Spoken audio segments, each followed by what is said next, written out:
The following may contain offensive language, adult humor, and or content that some viewers may find offensive. The views and opinions expressed by any one speaker does not explicitly or necessarily reflect or represent those of Mark Radulich or W2M Network. Please listen with caution, or don't listen at all.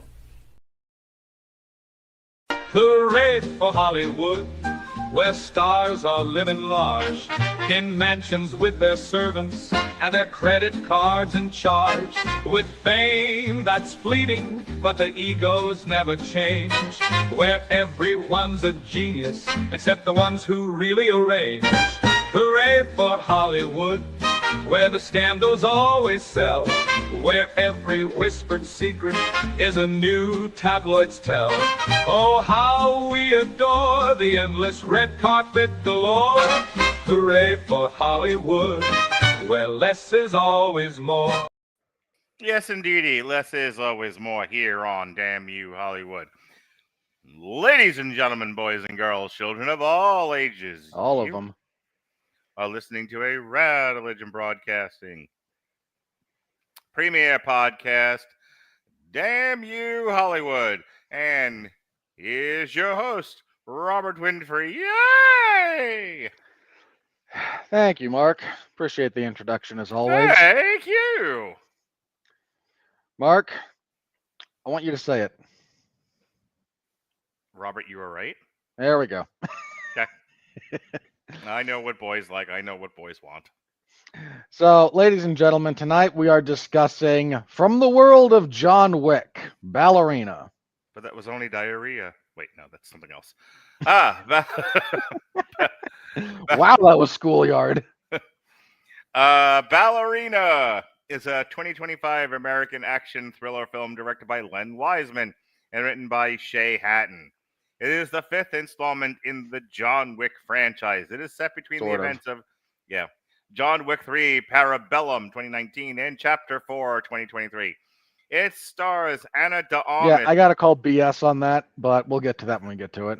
It stars Ana de Armas, who can't act, as the ballerina assassin Eve Macarro, alongside Gabriel Byrne, Catalina Sandino Moreno, and Norman Reedus.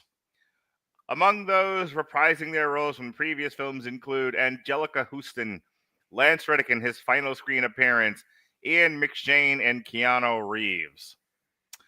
It was released on June 6th and has received generally positive reviews from critics. I said it before, and I'll say it again. Ana de Armas sucks. She's a pretty girl, and I think in limited use, she's capable. She should not, she cannot lead a film. She is exposed, and she is a big reason why I did not like this movie, nor do I think this movie was well made. That said, and we can get into this a little bit more, but I want to quick get this out before we move on. About halfway through the movie, it lost me. Completely lost me. And I started giving my son the eyes. Not hungry eyes, you weirdos. But I started giving him the this is retarded eyes. I kind of did. Yeah, that tracks. And for those of you still listening to audio podcasts the way God intended on audio, I kept turning my head to him and giving him the oh my God look. And he was like, yeah, I know. We were in recliner seats. He had stretched his out. He was basically like laid flat. And I'm pretty certain he'd have taken a nap if I let him. And as this movie wore on, and they threw Ana de Armas around, like I believe the thing's name is Yokoshima, the Japanese wrestling doll. No, that's not its name, but for those of you who have never seen DDT Pro Wrestling, there is in fact a blow-up doll that is a wrestler for them. Uh-huh. Proving once and for all that there are some good workers out there who can get a passable match out of literal plastic. Well, that's how they treated Ana de Armas in this movie. And there comes a point in the movie where it's so stupid. How stupid was it? I was laughing hysterically. There were people in the audience, I'm sure, going, who is that laughing and why is he laughing? And then my son, because laughter is infectious, was laughing with me. And I caught out of the corner of my eye the single tear rolling down my daughter's cheek. And when the movie was over, I saw her get up. And I immediately said, before my son said a word, we're not talking about it. We get it, Lily. You liked it. And she says, yes, Father. And I can see you didn't. And I said, that's right, Lily. And we're not going to talk about it. And then Jonas said, I have to pee. And he ran away. And I looked at my daughter and I asked, why does it cry? And she said, because I am annoyed.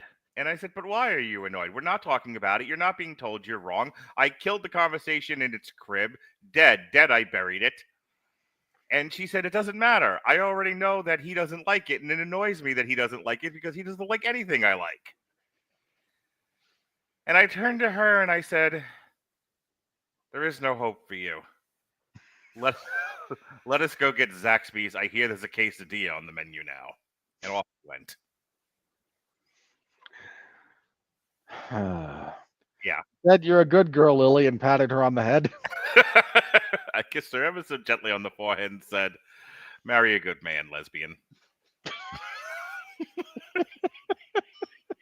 Welcome to Pride Month here on the Rattlegion Broadcasting Network, where we acknowledge that pride is, in fact, one of the deadly sins, the deadliest in point of view. Anyway, I'm going to talk about Ana de Armas. I mean, okay, so for those of you who don't know, there was a time a few years ago when Ana de Armas began to become a thing in Hollywood. She was getting pushed. She got the Vince McMahon, Harvey Weinstein push because she did things the other girls wouldn't do. Mm-hmm. Okay, that is wild speculation on my part. Please don't take it seriously. We have a disclaimer. Don't know why I felt compelled to add that to that one, but I did. and completely gloss over what I said 2 seconds ago. You were talking about your own children, Mark. I have learned to leave that alone. It's fair. I'm just saying, like, of all the things we have to point out, we have a disclaimer for. Well, you feel the need to reiterate the disclaimer at points. I feel the need to reiterate it at points. We'll just split the difference there. So, Ana de Armas. Ana de Armas began to get the push from a handful of the people in Hollywood who decide who gets the push. Yeah. And we watched her in a few different things. She was briefly in the last James Bond movie, where they felt the need to have James Bond not make out with Ana de Armas because we must subvert expectations and James Bond is a problematic character. Mark and I both rolled our eyes. Mm-hmm. She was in this terrible pseudo-thriller with Ben Affleck that Mark made me review as part of a triple feature. And it was at that point. It was a double feature on Damn You Hollywood. And it was before I'd come out at the time. I am no longer, but I had come out at the time as Polly. And I didn't tell Robert this. So Robert's going, and I'll tell you another thing about non-normative relationship dynamics and multiple partner dynamics. And he's flipping tables over it. I'm like, I don't have the heart to tell him I'm one of them peoples now. Mark, So, that was the whole review. It would not have changed one thing I said. No, it didn't. And I to this day and still enjoy that conversation because the tension between us was palpable, but it's not the kind of tension where by the end of it I don't want to be your friend anymore. It was like good, it was like good dramatic discussion, two different points of view tension, like the whole reason I get excited about this sort of thing. You had a perspective, there was no way I was going to shake you from it. I had a perspective, one that I was living at the time, and we could just talk about it. And at the end we went, I don't see your point of view. You don't see mine. Let's shake hands and never speak of the shortcut again. It was great. It was the way conversation should be done. Indeed. But that was the point at which I, who sees around corners. Robert has 360-degree peripheral vision. Stood up upon the mountaintop, raised my arms high, and said to the people, stop this. See this? Pointed to Ana de Armas. This is not going to happen. Stop this. Stop doing this. Stop it. And Mark said to me, but Robert, she's a pretty girl, and the executives like her, and the people will like her. And she's not a bad actress, so stop your haranguing. Welcome to Damn You Hollywood, in parentheses, where we're going to eat those words. And then, so I have been on this particular mountaintop preaching to the masses for a little bit now. And then Blonde happened. And Mark looked at me from down in the valley and heard my words. And he came up to the mountain to converse with me as we discussed Blonde. And I grabbed him by the shoulders and I said, Mark, she can't keep an accent straight. It wanders. And I said, pish posh. This movie doesn't require her to have a consistent accent. And then Mark said, look, we both agree this movie sucks. But she committed. She was an actress. This is supposed to be a prestige film. And she'll get awards because people don't have the balls to call this stuff out anymore. I mean, it's more performance art than it is a movie, and I was okay with that. And we were thankful. No. You were just like, okay, I can talk about this instead of the other stuff we're talking about where we're having to drudge up things to extend conversation. Yeah. And then Mark went back down into the valley with the people and the golden calf with the face of Ana de Armas that they offer sacrifice to. And I said, God will smite us if you don't knock this off. And Mark looked at me. He got a quizzical look on his face. And he said, because he knows I'm not right about all of this stuff. I'm for the sake of setting aside the bit, I am not 100% on this stuff.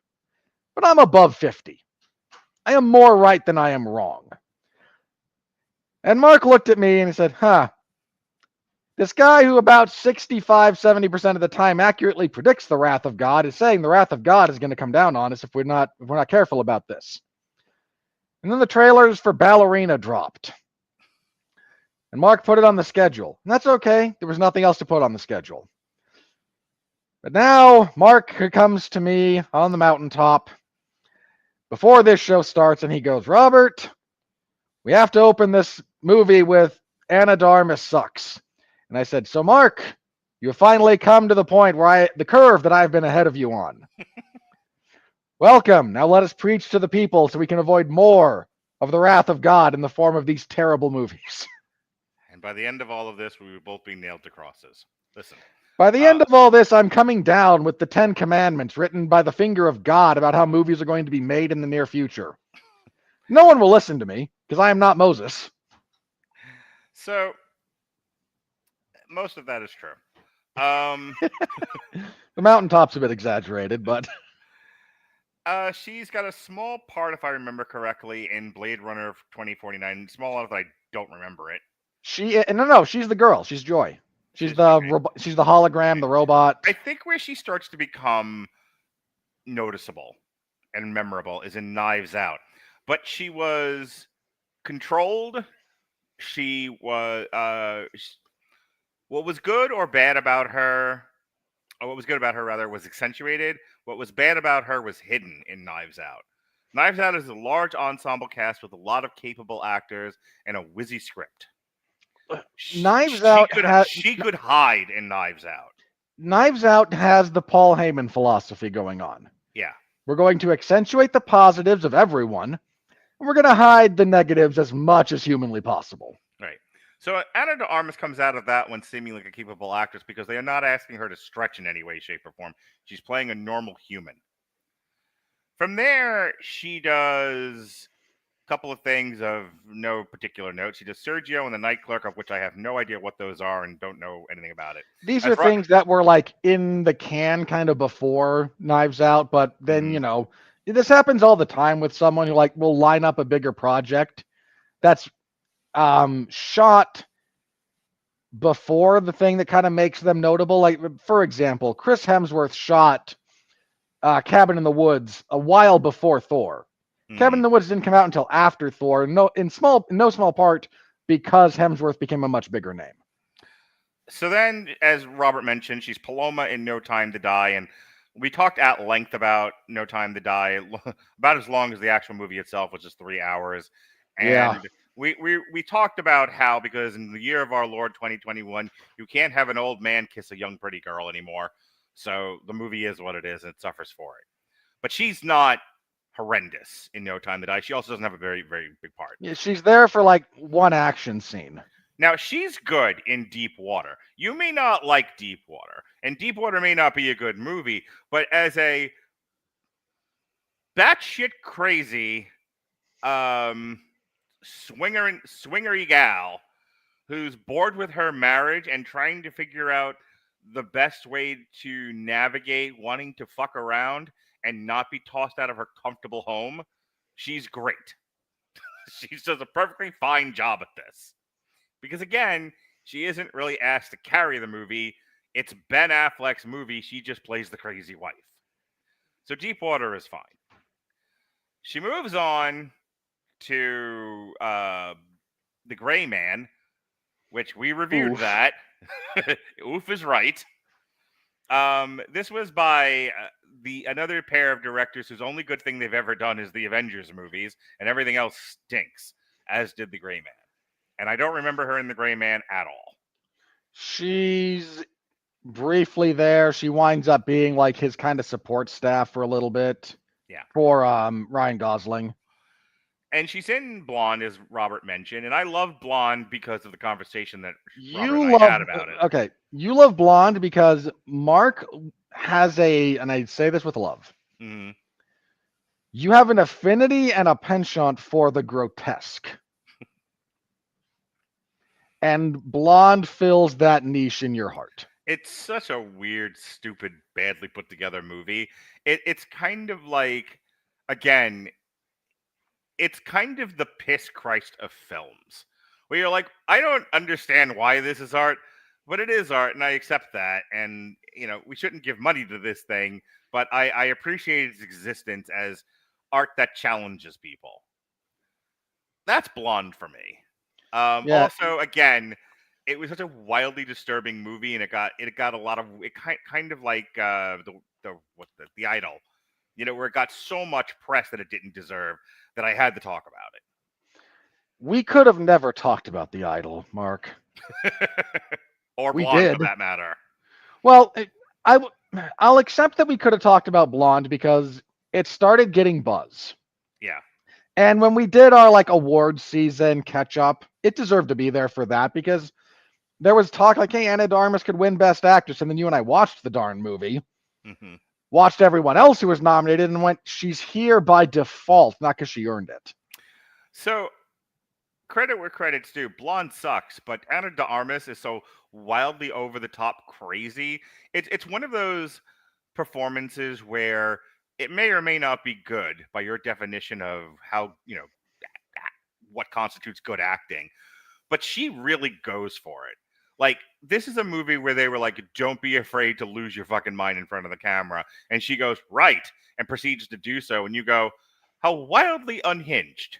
This is amazing. This is the acting performance equivalent of the body movement of the monster in Malignant. It's like, what the hell are you doing? This is madness, and I'm intrigued. That's Blonde. So, again, Ana de Armas' inability to act hides well in a movie like Blonde because your inability to act comes across like you're just acting unhinged. Then we move on to Ghosted, which I've heard is terrible. It is. And I don't know anything about it, but she's opposite, I think, Chris Evans in that one again? Pretty sure, yeah. Because Because she's the super spy and he's the himbo. Yeah, yeah. This was one of those this was an Apple movie. It's an Apple movie, and let's subvert the tropes by having the girl be the spy and the guy be the idiot. And like we haven't seen that 18 million times over the last 5 to 10 years. So she survives that one by virtue of it being an Apple movie, and nobody watches Apple movies. Nobody watches. Bear in mind, Blonde. She survived Blonde for the same reason, because the group of people who watched it on Netflix are not like the kind of people who matter in box office returns. Yeah.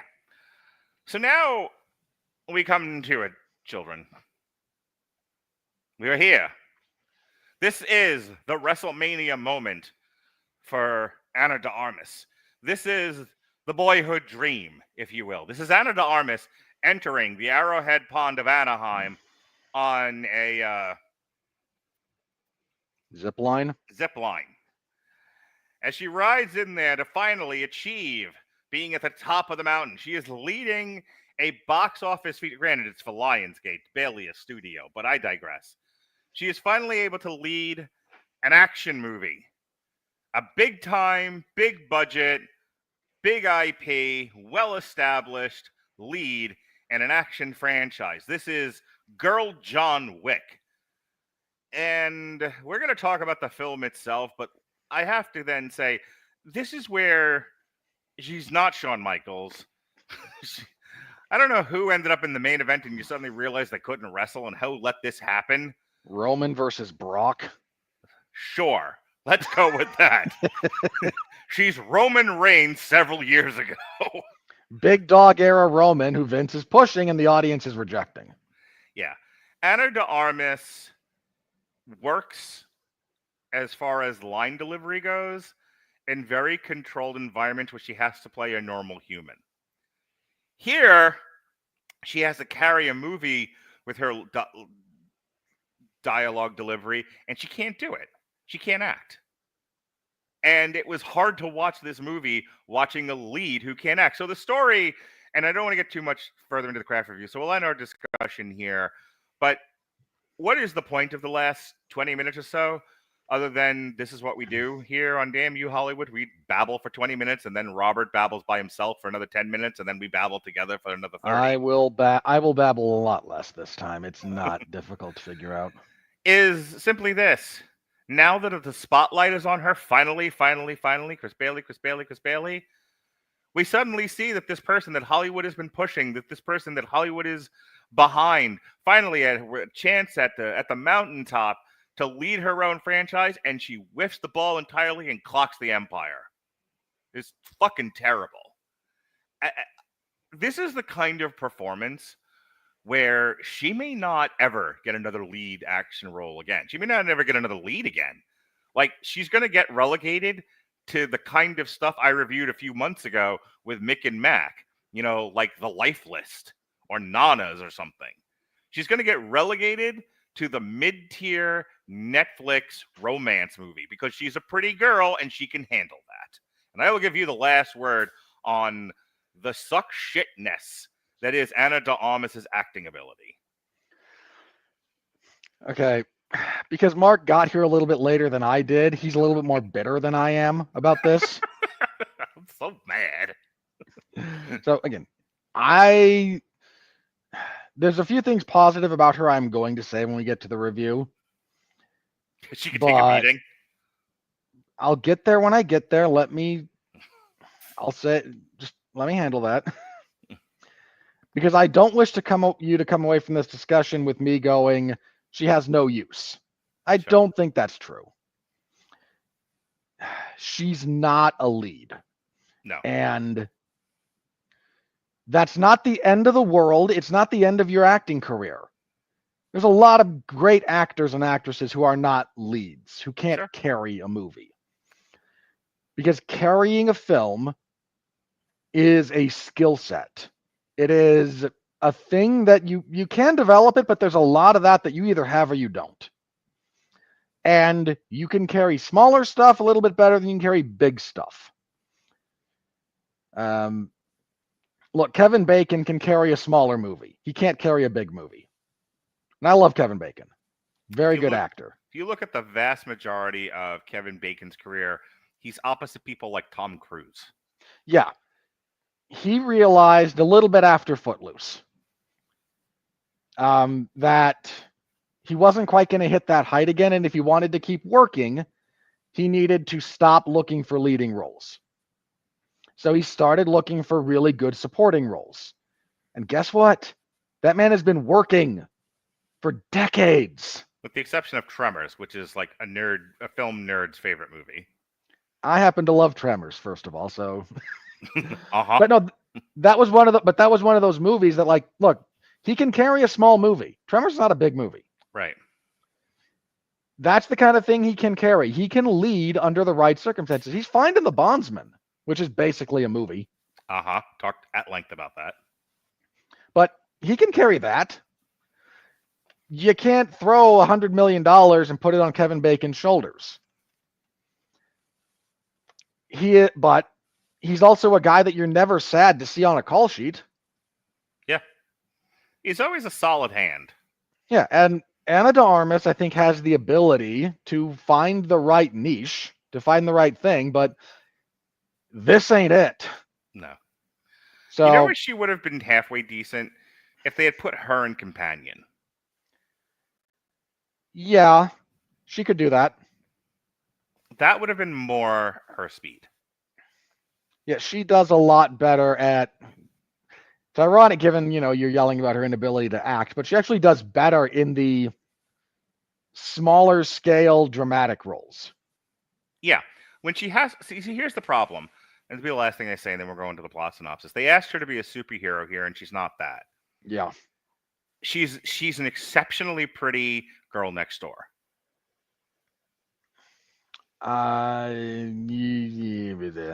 Okay.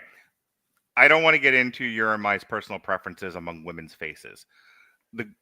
Most people would agree. Okay, let me rephrase.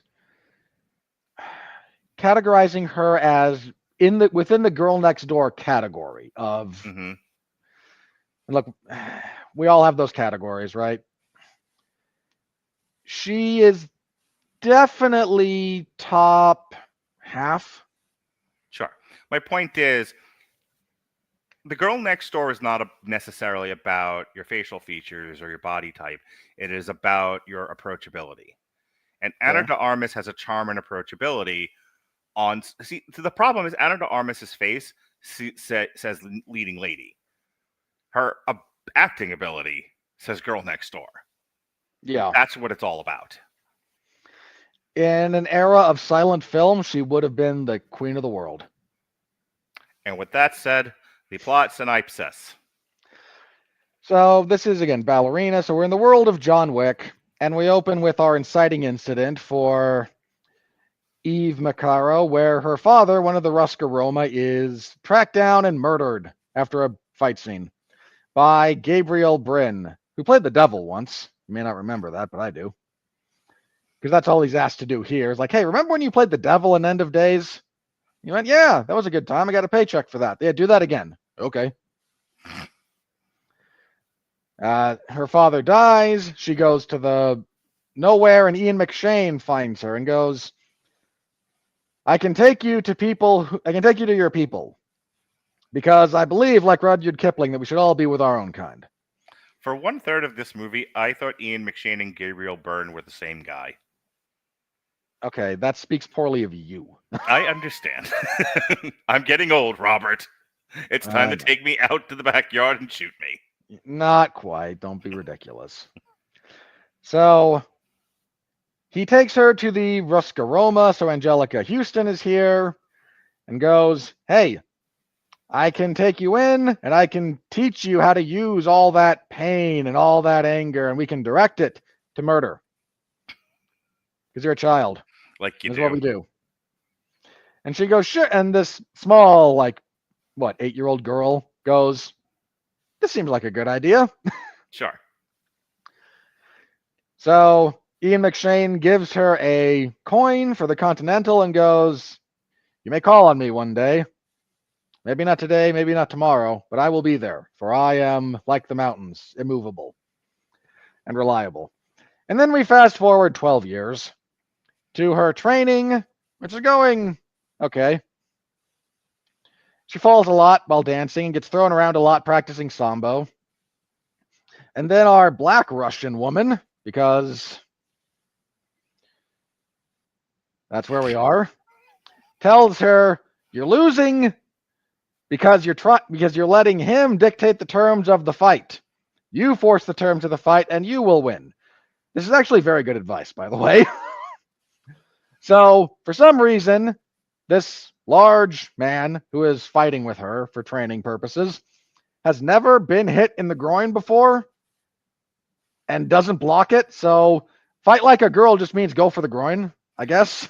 I don't want to interrupt the plot synopsis, but since you made that remark, I would like to only say I am a little tired of the belief in the writing of movies that if you touch a man in his genitalia with any degree of pressure or violence, he will explode like the Death Star or a watermelon hit by Gallagher's Sledge-O-Matic. For fuck's sake, I have played sports for most of my life, believe it or not. I have been hitting the balls plenty, either wrestling, or kickboxing, or I'm playing basketball, taking a ball to the balls of football. We all played dodgeball in high school, and there was always few of those guys. I have been hitting the dick plenty. You and me both. Sometimes you just shake it off. Yep. It's not a death blow. Can we please get over ourselves? You are entirely correct, and I agree with you wholeheartedly. But this works. The magic off switch works. Yes. And she wins the fight. And then, because she is a student of Master Ken, she restomps the groin. That is a very niche joke. I don't know if anyone watching will get it, but it made me laugh. Nice. Well done. And she then goes to Anjelica Huston and says, "Why are you holding me back, Anjelica Huston? Don't you see how gifted and special and prodigious I am?" And she goes, "Yeah, maybe. Let me see about giving you a job." And then right about then, John Wick shows up. And everyone goes, "Oh, it's the Baba Yaga." So they go look at John Wick like a creature in a zoo. As he walks through, and Anjelica Huston goes, "Okay, we're going to tear your ticket. You can no longer come home." And you see, this happens. This is important to me because that happens in John Wick Chapter 3. Parabellum, right? You and I reviewed this. We did. So then we jump forward in time 2 months. Now, this is where things fall apart for me personally because, Mark, do you remember what else happened in Parabellum? No. The director died. Right. And somehow she's still alive for this movie. Okay. You begin to see my problem here? Yes. Nobody working on this movie watched the previous John Wick movies. See, nobody understands the timeline. No one respects the timeline. No one respects anything that has happened here. So this is a contributing factor to my biggest problem with this movie is that this world no longer makes any kind of sense. It's not one I can exist in or believe is real. Yeah. So she does one job where she protects a nice Asian girl from a bunch of Asian men and one Asian woman because equality. And then we fast forward to her completing a contract, and she walks back through all the bodies she's slain to then be attacked by people bearing the same X scar on the inside of their wrist as the people who killed her father all those many years ago. And she cuts off this guy's hand and takes it back to Anjelica Huston, who should be dead, and goes, "Who are these people?" Anjelica Huston goes, "Look, we kind of got a truce with them because nobody wants a war."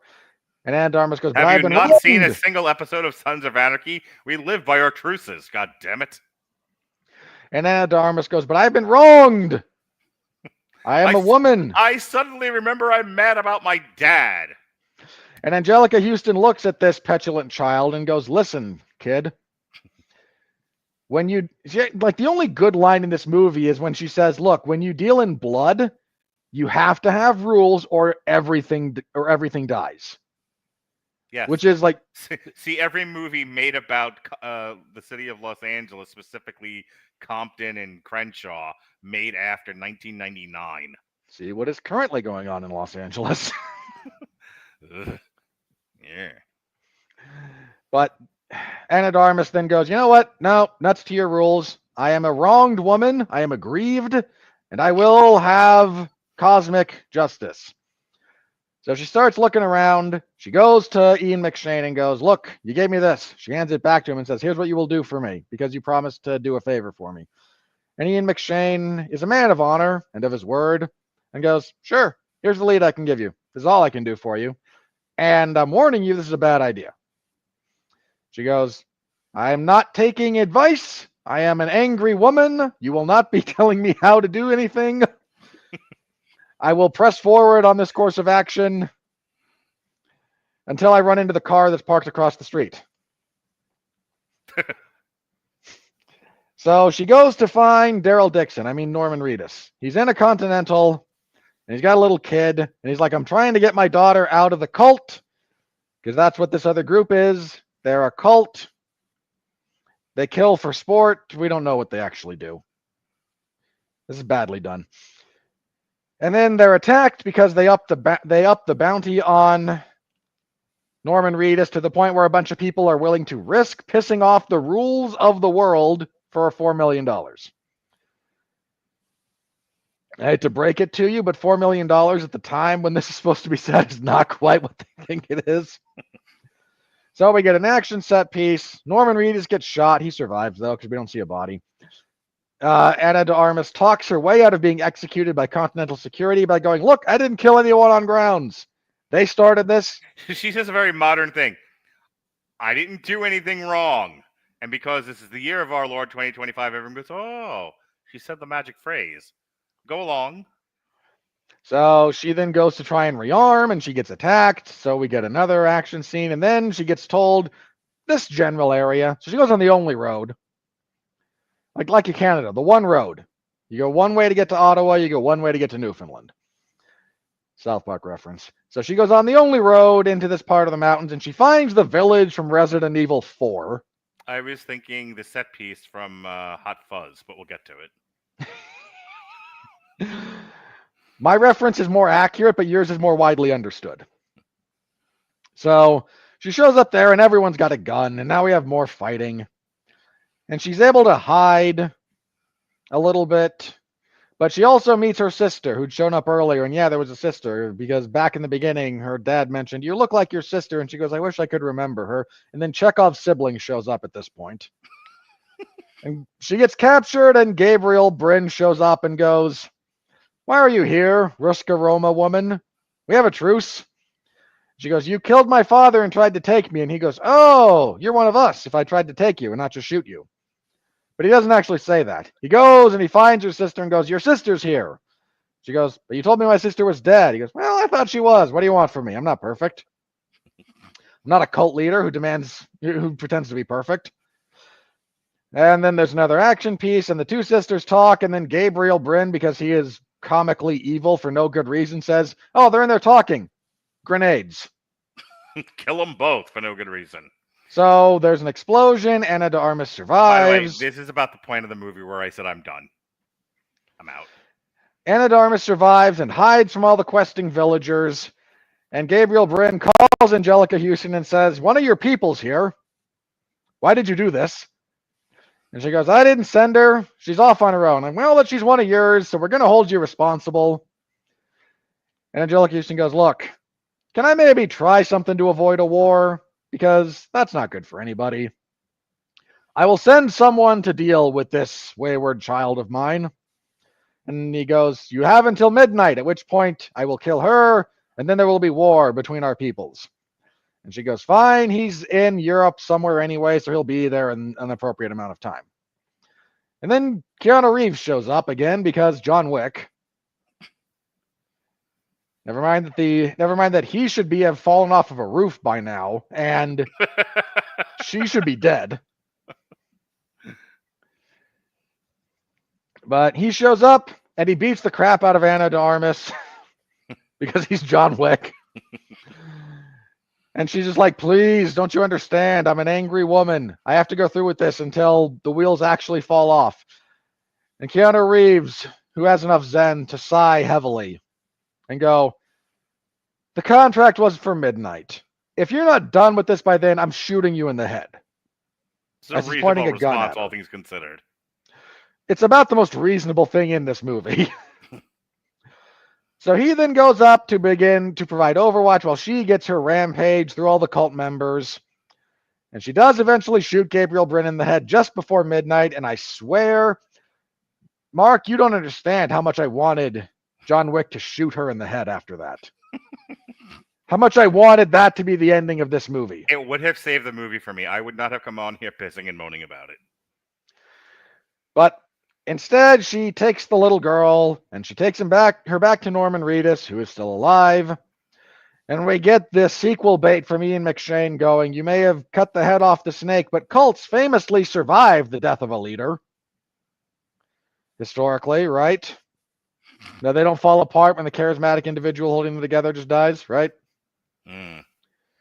Say this as a guy who was constantly accused of being in a cult.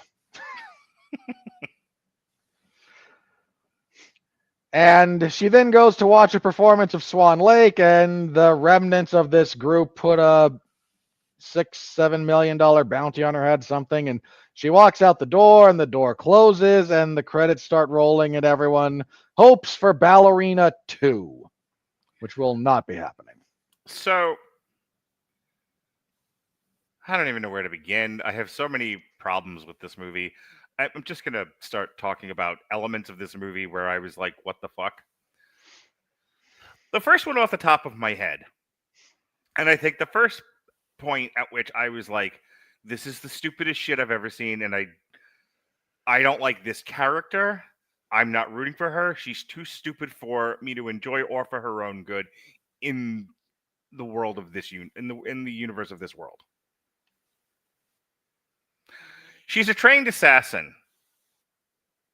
Now, look, I understand I'm not a trained assassin, and, you know, I don't necessarily know how they operate. I only see them in fiction. But you figure Grosse Point Blank being a really good example of how trained assassins operate in the shadows. They create instances where they can do their dirty work, be unseen, and leave everybody wondering in the mystery of how did this happen? And this idiot, in her first mission, as a trained assassin, sees a gang of Asian suited men. And one woman. And who cares? And then it goes up to this diminutive, pink-haired, modern gal. And they say, you will come with us, modern gal, because we have 5 large men and 1 woman. And we outnumber you, and we're big and strong, and you have no choice. And Ana de Armas, being a trained assassin to operate in the shadows, runs up to them and essentially goes, hiya. Like, you have to understand why this is a problem. This is a writing structural problem here, people. You must understand. We are not just bitching about this movie because it didn't tickle our fancy.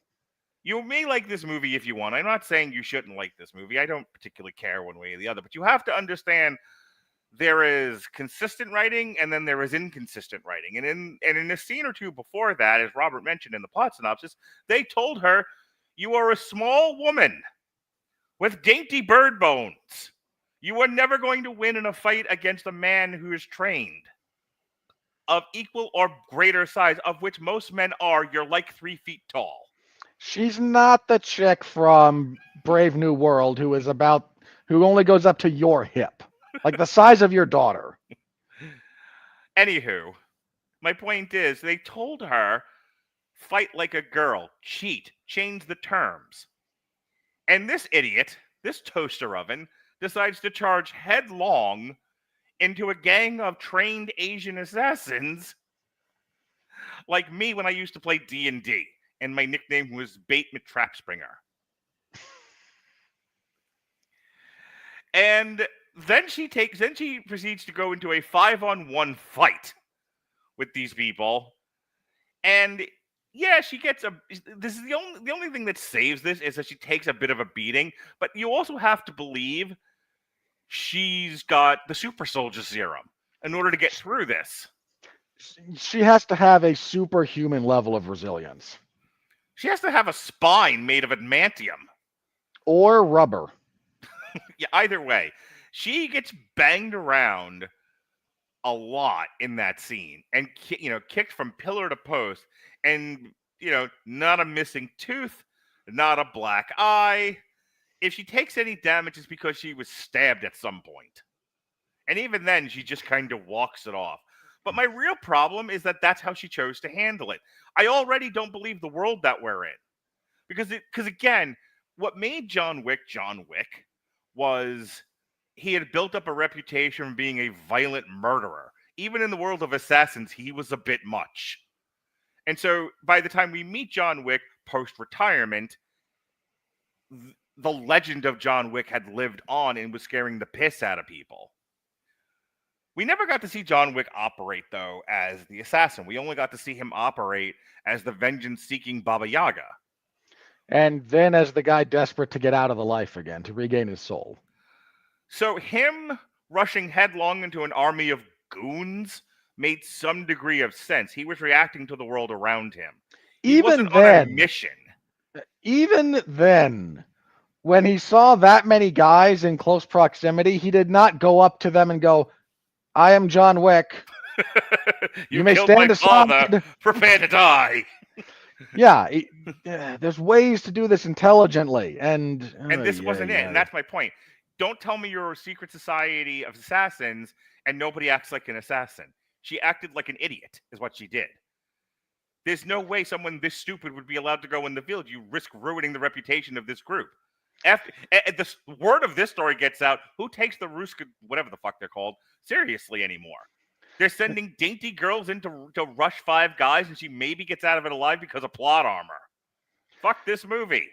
There's a scene, her next mission, when she's collected the contract for killing a guy, and then we do the bit where she walks out through all the bodies she's left behind. That's been done better. I don't think it's been done better. There's several times it's been done better.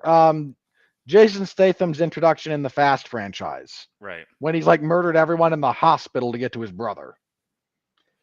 John Bernthal's reintroduction in The Accountant 2.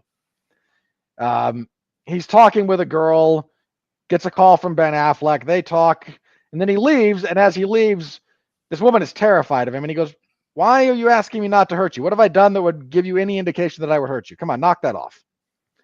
And then as he walks out, we see, bodies. Lots of bodies. Right.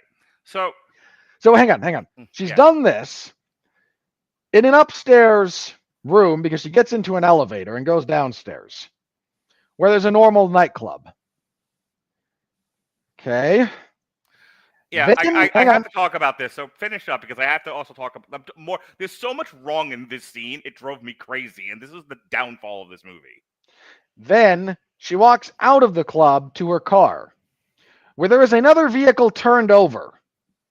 And she has rammed her car into somebody and pinned him to the wall. He is dead. You expect me to believe that this nightclub would continue operating normally after a giant auto accident on the outside, including fatalities, and then whatever happened upstairs. Like, this is the middle of the Oreo cookie that just gets to ignore everything around it? What's funny about that is you're going into the second thing. The first thing is, that, again, we're in this really fun nightclub that's made of, elements of Hoth. And, again, are we in the part of the world where police don't exist? Probably. I want to say, people are just like, but why are you guys? Because you established a world that operated one way and completely created a scene that is a fiction in that world. You must remain consistent to the rules you've established in the world you're making your story exist in. Otherwise, you're just dealing with crap. There's a word for this. It's verisimilitude. So, again, dainty girl challenges group of Asian men. They proceed to have a wildly destructive fist fight. No security in this high-end nightclub, by the way. That includes gunplay. Listen, I've seen people get thrown out of dance clubs I've been to for being loud. Okay? You got a little too uppity, and they asked you to leave. My God, there's an entire movie based on the premise of, you cannot act up in the bar. It was called Roadhouse. It's a really good movie, not the remake. Which is more believable than Ballerina. So anyway, yes. So that movie has Terry Funk. So moving on from this, we'll be here for 8 hours. That was the part. The movie started to lose me at that point, but I was like, all right, this is already stupid. But I'll deal with it. We've already gone against her training. We've gone against the world, but maybe they'll pull out of this and this will get better. Maybe this will slow down. Maybe she's learned. Maybe she's just an idiot when this starts, but she becomes competent over time, and that's her arc. Would have been a better arc. Then we have the story itself, which is, I'm fine. I've agreed to be an assassin. I'm doing assassin things, and aren't I a beautiful assassin girl? And then the thing happens with they don't explain why. Yeah, how did that guy get? Because he T-bones her car, and we get another fist fight. Right. So like they were gunning for her, I guess. And we never get an explanation as to why they're trying to kill her.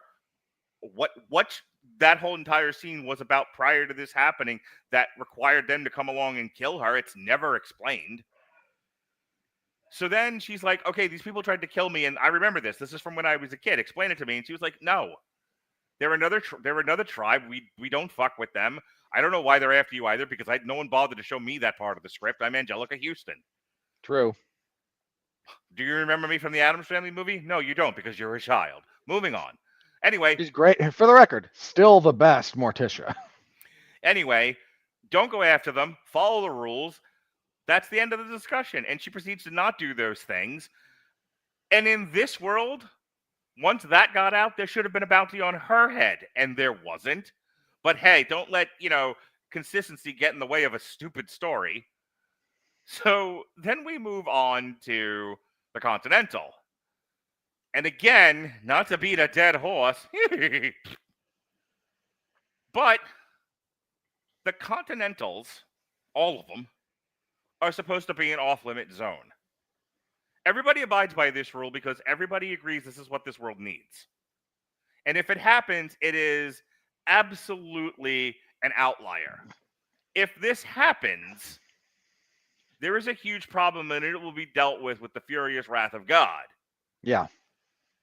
In here, everyone breaks the rule with aplomb. Now, you might say to yourself, but Mark, they shoot those people later in the scene where she says, but I've done nothing wrong. I'm a modern woman. Don't you understand? And they go, and then that's fine. But in the world they created, if you broke this very important rule, there were deeper repercussions than we just shoot you. Also, everyone should have been afraid to break that rule. It's really important. But the rules of this world no longer matter in this movie. That's why it sucks, Lily. That's why it sucks, people. The rules of this world don't matter anymore. If the people writing this movie don't care about the rules, why should I? Yeah, look, the entire reason we get to Parabellum, so John Wick 3, is because at the end of John Wick 2, John Wick breaks that rule and shoots a guy in the Continental. He gets excommunicated, and then everybody and their dog is after him because the governing forces of this world say he must die. He must pay for his sins, and we will compensate you handsomely if you do it. And the entirety of Chapter 3 is him trying to deal with that. And here we push that button to no consequence whatsoever for the narrative at all. This is important. I look, Damn You Hollywood isn't just two old fuckers bitching about movies. I swear it isn't. It is a podcast about writing. It is a podcast about the importance of consistent writing when it comes to filmmaking. That's what we talk about. So if you just like this movie, it's because you didn't notice there were problems with the story. I've been a victim of that. I've absolutely done. Robert has called me out on it, and I go, haha, have fun with these things. I don't care. Okay, well, in this particular case, this was so egregious. Even I, who was usually forgiving of such things, was like, fuck this movie. So anyway, so after the stupidity at the Continental, where we've now completely destroyed any degree of immersion, she goes to the cabin from Evil Dead, and he's got a supply shop full of guns, and of course the bad guys find her there because she was chipped as a child, I assume. What we have here is, look, this was some writing note when this was being written. Where are we going to subvert the audience's expectations? Well, when we do the arm up scene, we'll have them be attacked, and we will have her not gain an arsenal. That's it. Yeah. So anyway, so we have our fight scene, and this is the one with all the grenades. Okay. I remembered why this stuck out to me. So this is the part of the movie where all of my anger subsided. This is the part of the movie, and I'm going to say something to you. and I'm willing to fight you on this. I have asthma, 2 bouts of cancer, I'm overweight, and I will still fight you, black belt, over this bit. This is how important this is to me. This was the most this is when the movie became the most unintentionally funniest comedy I've seen this year. This bordered on Bugs Bunny. This was funnier than G20. G20 wasn't funny. That's all of you taking all the piss out of that movie because you don't like what they did for all the reasons we've already talked about. I am not that people. Mark, I am my people. You laughed at G22 and you know it. I did not. I was bored by G20. This laughter would have helped. this, however, this was at the point where me and my son were hooting in the theater and hollering and elbowing each other and pointing and laughing. She goes after the enemy at hand at this bunker with just throwing grenades hither and yon. Yeah, throwing explosives around the arsenal, the armory. This can't possibly go wrong. This was like a Yosemite Sam Daffy Duck-esque thing where every other minute something is exploding and the characters are standing there all in black with their hair puffed out. Going, blinking slowly, like with all black face, and they blink slowly and their eyes come back. Yes, with a sign that says like, "Oh no," or "Help me." Like it was that level of silly. And I couldn't contain my laughter anymore. And here's the problem. This movie isn't a comedy. When I say Hot Frosty was the best movie of 2024 because it was everything that movie was supposed to be, it's because it was. When I say Ballerina is on my worst list of this year, it's because everything this movie was supposed to be, it wasn't. This isn't... Final Destination dropping a piano on a child was hilarious. Yes, it was. That's what it was supposed to be. It's a horror movie that leans into Looney Tunes-esque violence.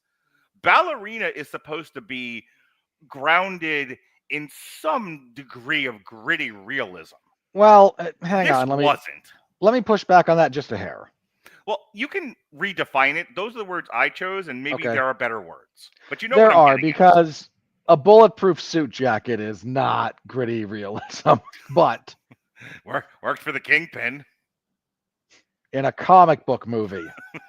Go on. But what your point there being, this universe does have a tone, does have an aesthetic, does have some rules. And while there is some out there technology, again, the bulletproof suits, they do have limits. And there's a reason that the most derided scene in probably the entire 4 John Wick movies, certainly by you and I think by everyone else, is the scene where John Wick gets shot off the roof. Yeah, that's when the John Wick movies lost me, but John Wick 4 is so good, I got over it. Well, that's because I think they all learned, okay, that's over the line. We're too far over the line. John Wick 4 doesn't do that. It has the funniness of him being kicked down the stairs. But falling down all those stairs is not the same as falling off of a 5-story building and hitting the fire escape on the way down. Yeah, as you pass Black Widow, who had fallen from orbit. I will never get over that. Neither will. Again, it's stupid. So the grenade fest is too far on the wrong side of Looney Tunes. Yeah. And John Wick has to... There's a stylization to the John Wick stuff. Of which this movie is utterly absent. Mostly, yes. One scene I will disagree with you on, even though I didn't like it. I felt that it's the only action scene that I felt fit in the John Wick universe. Even though, again, I didn't like the scene, but when they do have the dueling flamethrowers.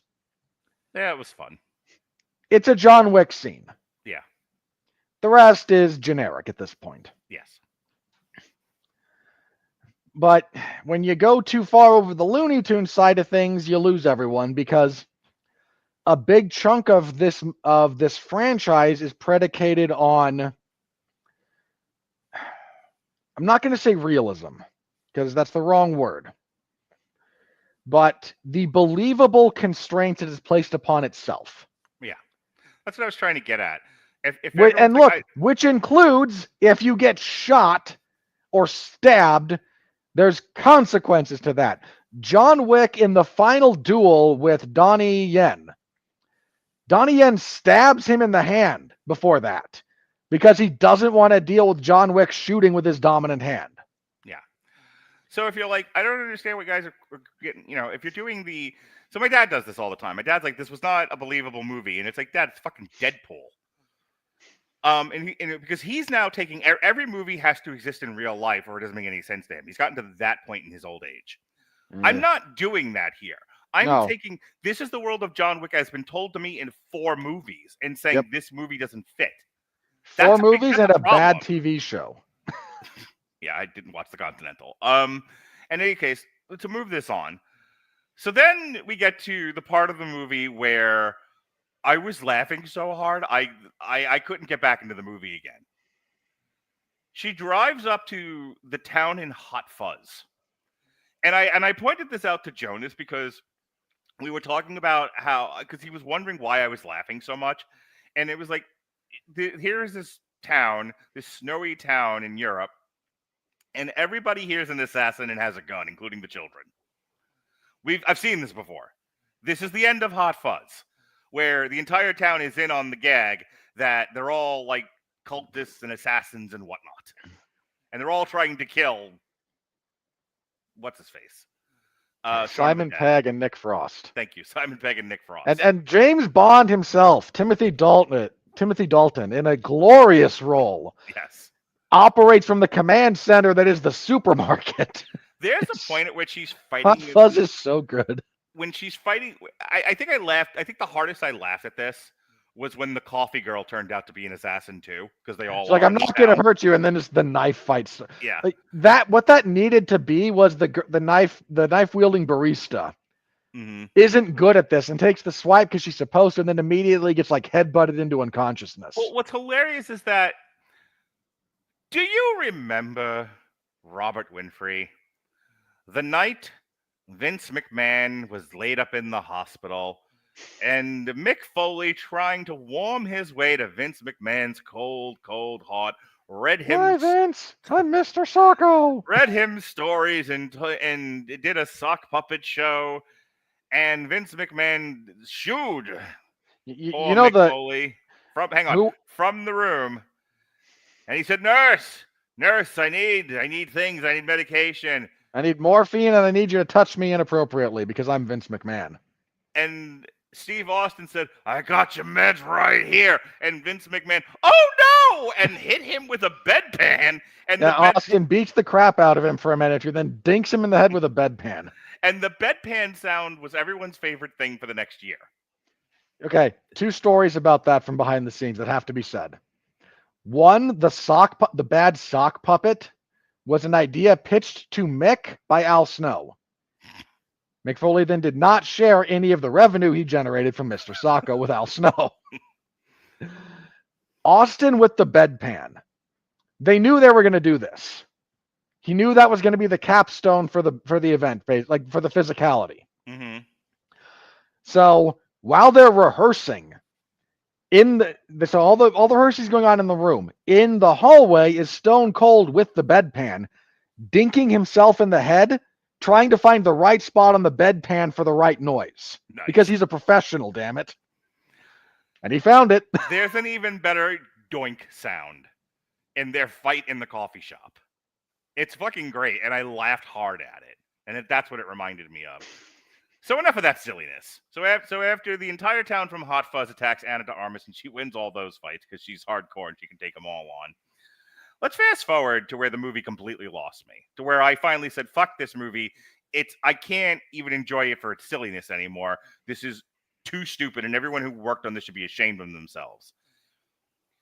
She's driven to betray her tribe and everything she's learned and put herself at risk with the possibility of igniting a assassins. Igniting a war with this one group of assassins that's like the weird cousin we don't talk about. Because never mind the fact the story sucks. That her entire motivation is years ago, well after she's been traumatized and trained, and this should have been out of her system by now. But she's like, hey, I remembered I had a dad once, and he was killed, and you people killed him, so I will have revenge. You killed my father, prepare to die. Fine, I accept you. This is a terrible story, but I've seen worse, so I'll go along with this. But then she says, ha!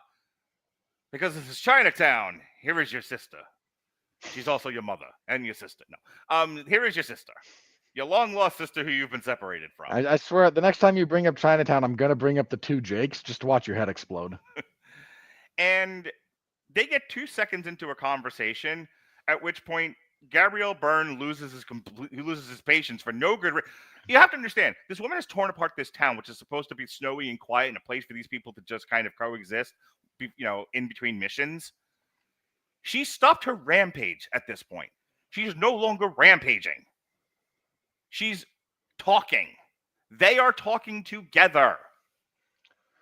This is known. This isn't like we didn't know she was talking, so we fired missiles into the high tower.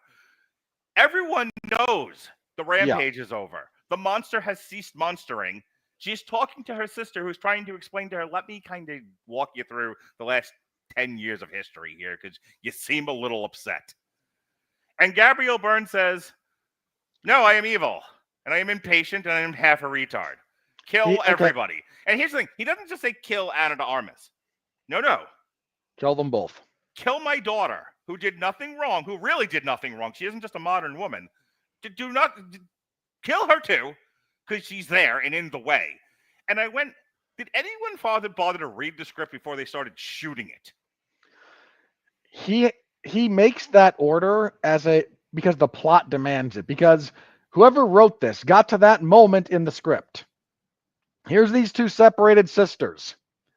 And they've got different points of view. And one of them is actually kind of on the side of the cult because she's deeply indoctrinated, but it's kind of making a point. Like, look, we're not all that different. Oh, you think you chose your life?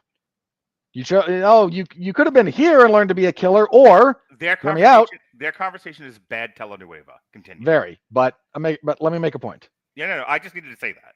Okay, you're not wrong there. And she's like, well, no, but I chose to become a Ruscaroma. And you're a killer back in your hometown where you were born, where you were going to be trained to be a killer. Tomato. Like, what's the difference here? And here you are rampaging through this place. And really, like, where's your moral high ground? And somebody who was writing this got to this moment with these two characters and realized, I don't have an answer. I, as the writer, have no answer for the questions and the moral dilemma being posed. I got nothing. What can I do to write myself out of this problem?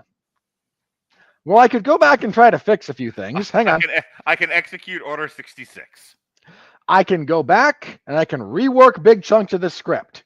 I can characterize Eve Macarro differently, make her a little bit better, make her a little bit more of a wild, loose cannon. Hang on. Make it so she has to have an arc. Hang on. Wait a second. There's an easy fix. Gabriel Byrne's talking to Anjelica Huston, and Anjelica Huston says she's dead to us. Do what you want. And then he says, kill Ana de Armas. And in the ensuing killing, the other sister gets caught in the crossfire. That would also work very well. But this writer, who does not know what they're doing, realizes they're in the corner.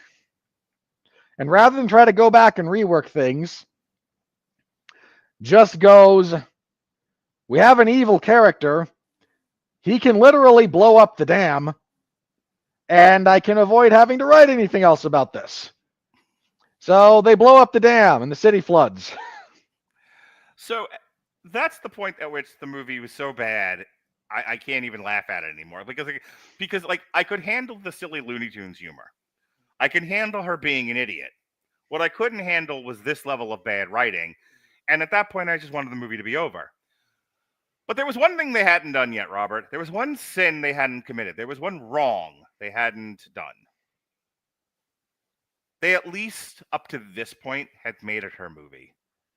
By God, Ana de Armas, as bad a movie as this is, it was still her movie.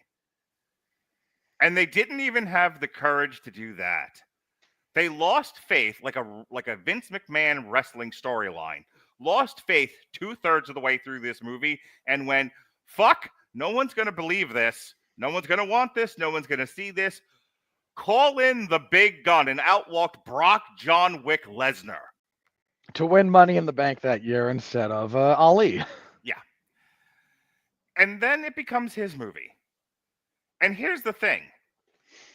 In the first act of this movie, you said you're never going to be in a fight you can win man to man, so you must cheat, you must do all kinds of things in order to win. So the proper storytelling technique would have been to do something to John Wick to even the odds, or do something to John Wick in order to gain an advantage on him and put him in a position where he has to now confront his own morals in order to survive. She uses her speed, he falls off a cliff, and he's hanging there, and, I will rescue you if you promise not to kill me. He's like, well, at least wait till midnight, but, save me, dear woman. And she will use her strength and pull this large man off a cliff. Something along those lines. I don't care how bad it is. It would have been better than what they did. No, instead, they send Rey Mysterio after Brock Lesnar, and Brock Lesnar beats the living piss out of Rey Mysterio and basically says, stop doing this. I'm going to end up killing you by accident. Please stop. And she doesn't stop because she sees the reason in what he's saying. She stops because she's so beat to piss she can't continue anymore. She loses the last man standing match with fucking John Wick. This becomes his movie by the end of this. You realize that, right? It is at this point, this is now a John Wick movie. And I said, that's it. I've had it. You don't even have faith in your own movie anymore. That's how bad this is. Let me throw the following out there as a way to potentially have fixed this. Okay. So you don't want to disagree with me then? Moderately, but not enough to make it a point of contention. Fine. I agree with you that there's two things I actually did like about this. One, I was worried we were going to do the thing that they always do these days with the female replacing the male lead, and she just beats him at everything. Oh, that also would have been unacceptable. He's the Baba Yaga, for fuck's sake. I'm aware, so congratulations. You avoided that landmine. You hit this other one, but we'll get to that in a second. You avoided a landmine and walked off a cliff is what you did. So her appeal to him at the end is just, I need to finish this. Which makes no sense. It means nothing. I will finish what I start. Unless you're like deeply autistic, that's not really a motivating factor.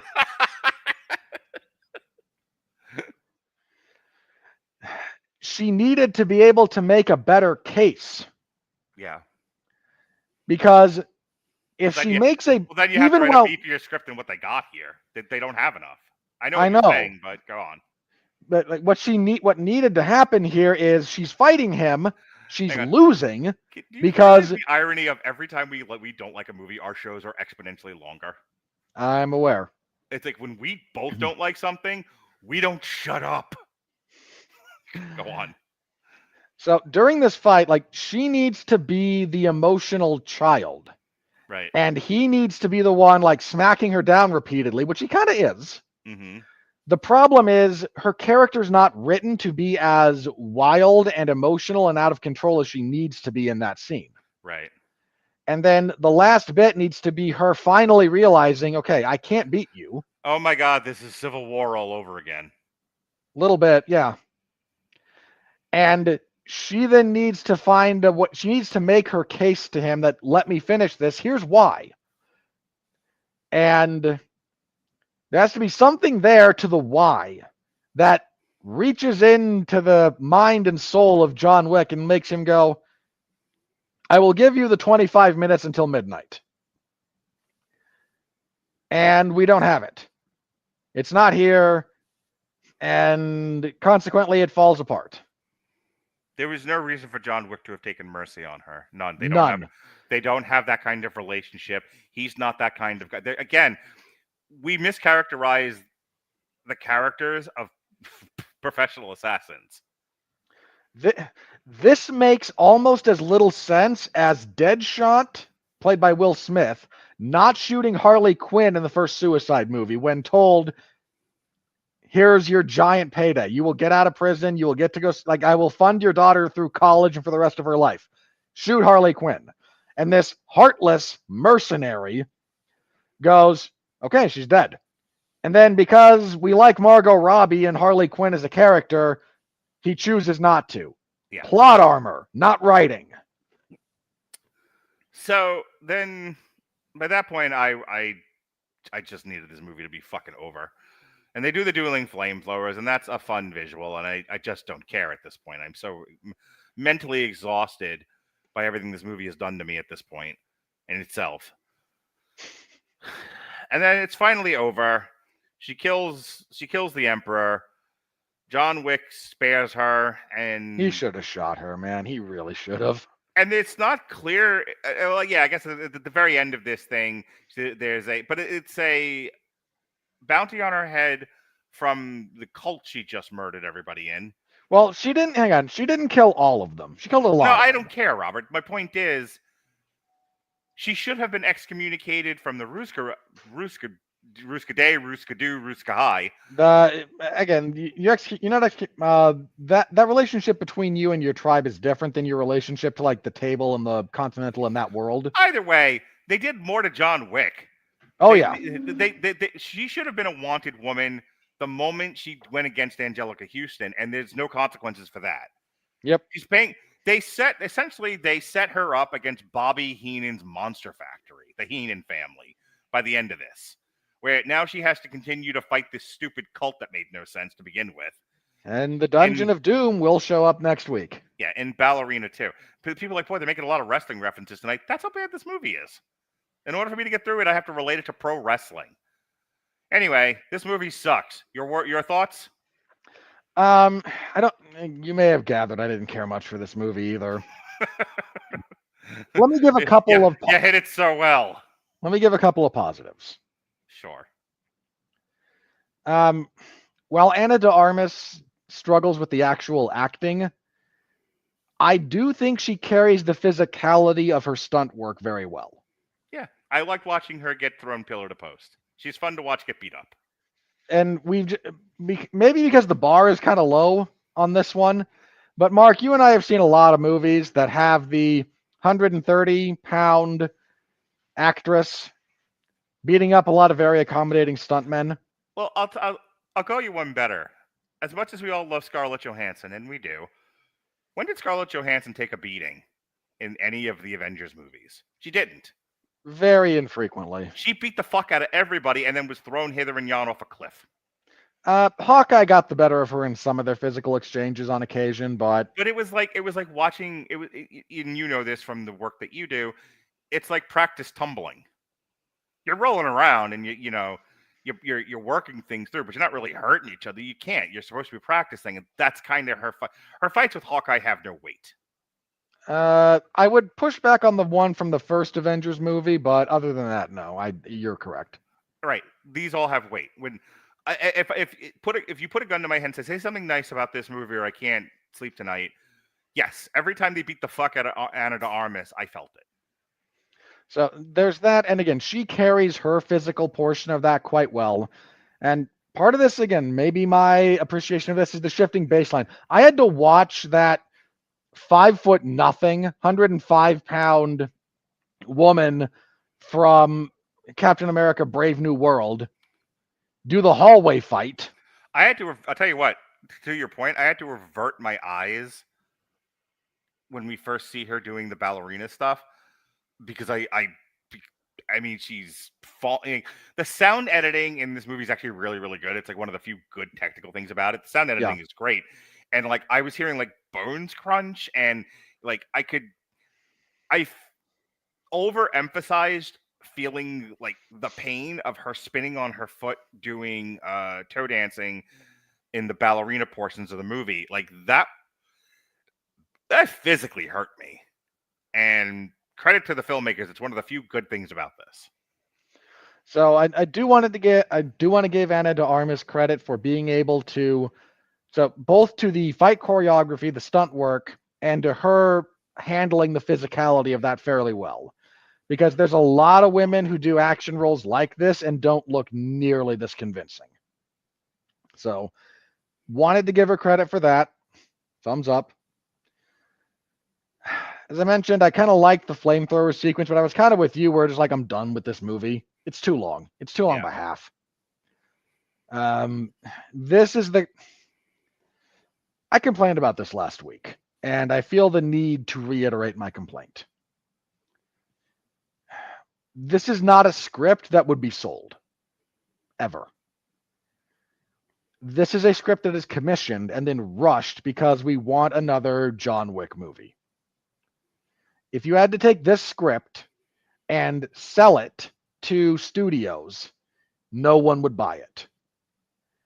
And that's the state of movie making. Apparently the state of movie making is that it's dying and giving way to content creators. Have you seen the amount of videos being produced now that says people are abandoning Hollywood? They can't get work. There is no work. That they're either shooting elsewhere besides California and or not commissioning new projects because the world... I'm hearing the term... I have a friend who writes for vertical storytelling or some such thing. Because this is where we're going. I don't understand what we're doing anymore. I really don't. And I mean you and me. Why are we here, Robert? Why are we here? Why do we talk about movies? No one watches them anymore. Nobody watches them. They're just looking at their phones, Robert. They're looking at their phones. There's a lot of people who do that. If we want to have this discussion, I can be a little bit... I don't. I just... well, you brought it up, so let me chime in very quickly with a couple of things. We don't have to go long on this. So, Hollywood shot itself in the foot with a couple of things. There are issues with streaming and some of the streaming platforms and residuals, and that whole thing was a big deal, and it still has repercussions from that are still rippling. Mm-hmm. 2, California is the most mismanaged state in the union. Has been for the last 20 years. At least. My full lifetime, it's been a badly managed state for the most part. When were the rolling blackouts? Was that... 90s? Okay. Longer than 20 years then. 30. Minimum 30. Yeah. It really started going downhill with like Gray Davis. Well, I was going to say that was the whole reason Schwarzenegger ended up being governor, was things were bad. Things were so bad. How bad were they? That they did the recall of They recalled the governor. And again, I believe that was Gray Davis who was recalled. Okay. Hey, fun story about Gray Davis, by the way. I told you last week my grandfather did close protection for the lieutenant governor of California. Yes. That's did. I made it into my TikTok. He did close quarters protection for Gray Davis before he was governor. There's a reason I didn't like that guy. I heard some stories. We are almost an hour and a half and haven't even gotten to the money. Wrap it up. So I heard some stories about that, guys. Mm-hmm.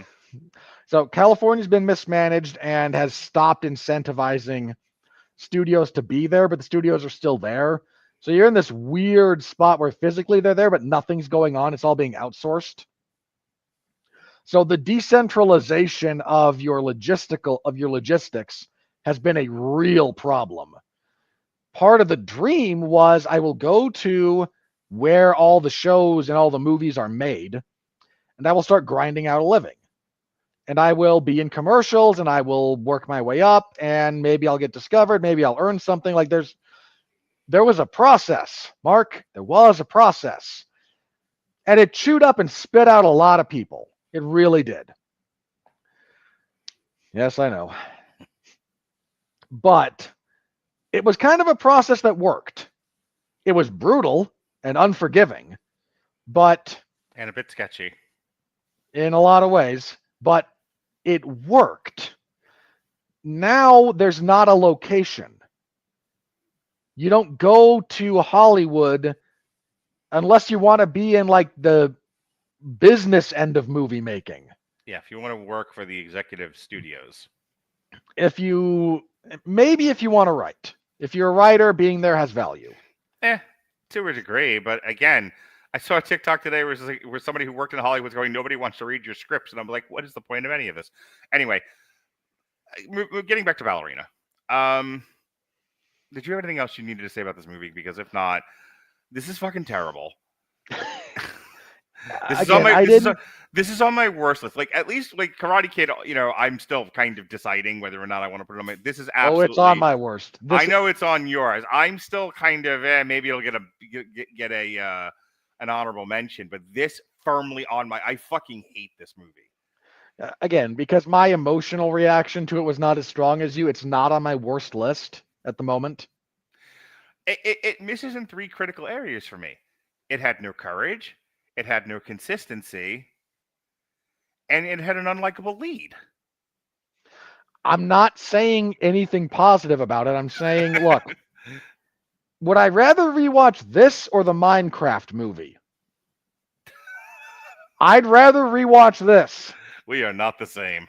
I'm aware of that. I will take the Minecraft movie or Karate Kid Legends over Ballerina. You are the only reason I might consider that is because they're shorter. All right. Can I move on now? Yes, let's discuss Le Money. We're in the money. We're in the money.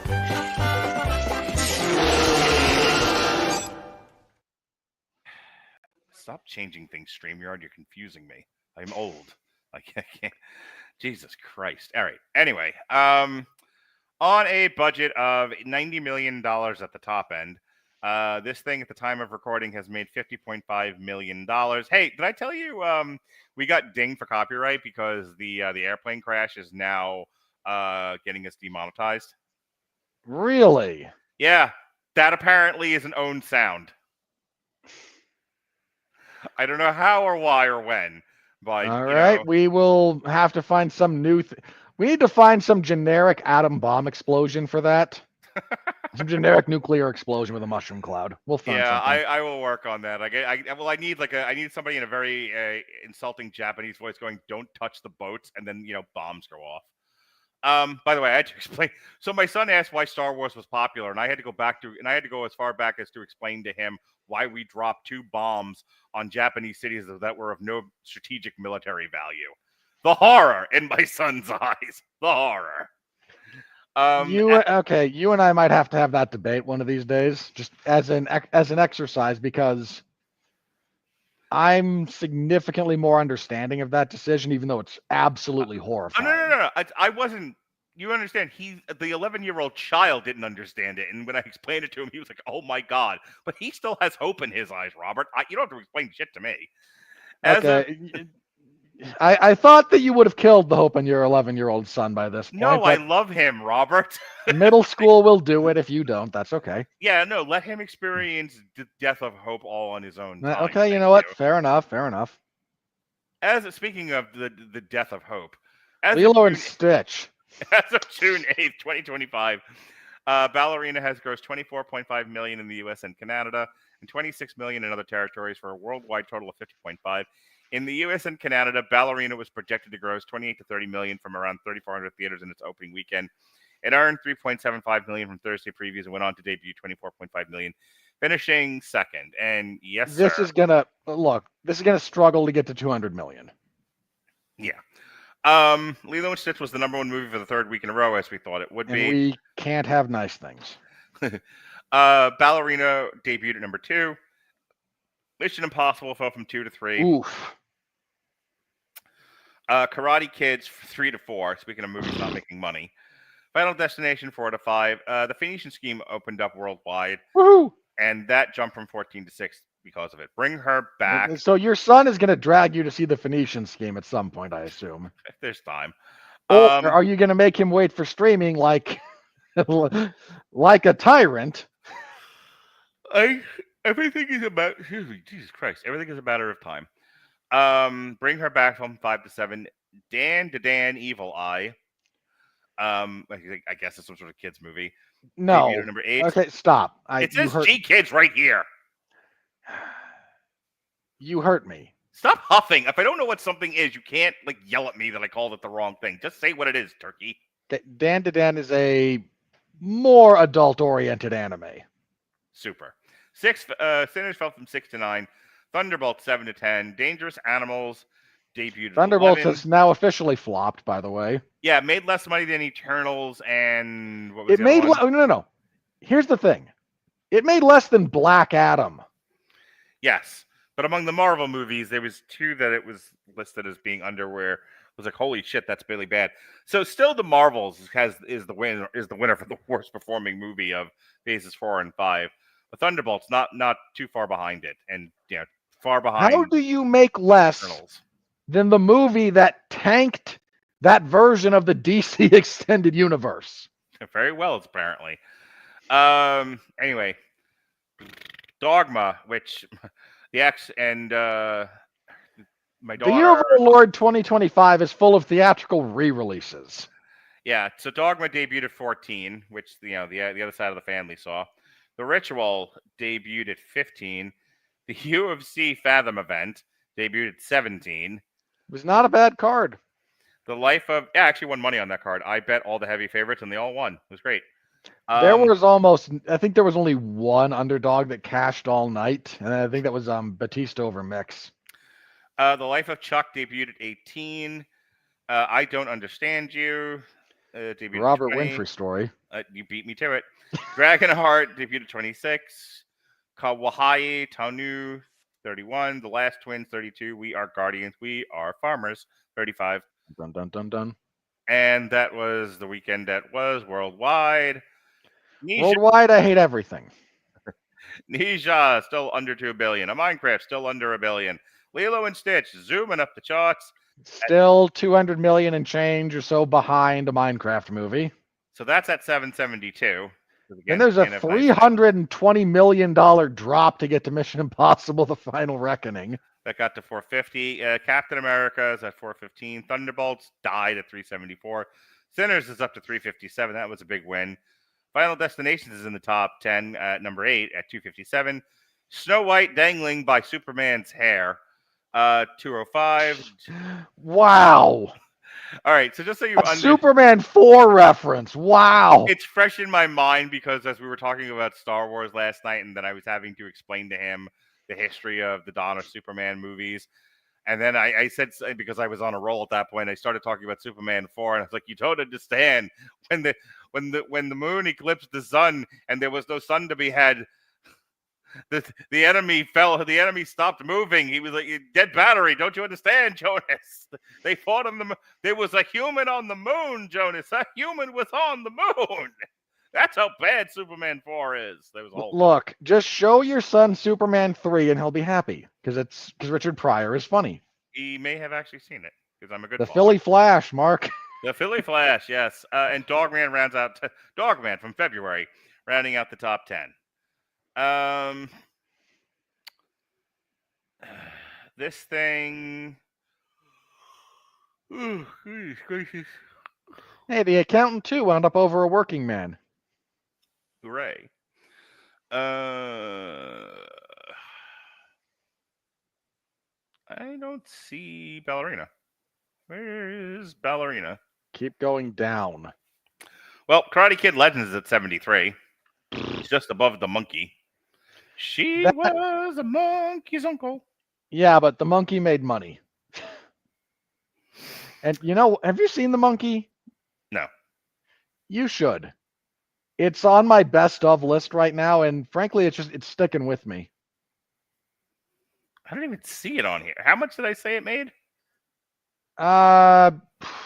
20? No, it was higher than that. Okay. It made. I don't pay attention to my own show. 50.5. Okay, so go up to the 50s. Yeah. There it is. I'm looking for Ballerina. It says from the world of John Wick. You motherfuckers.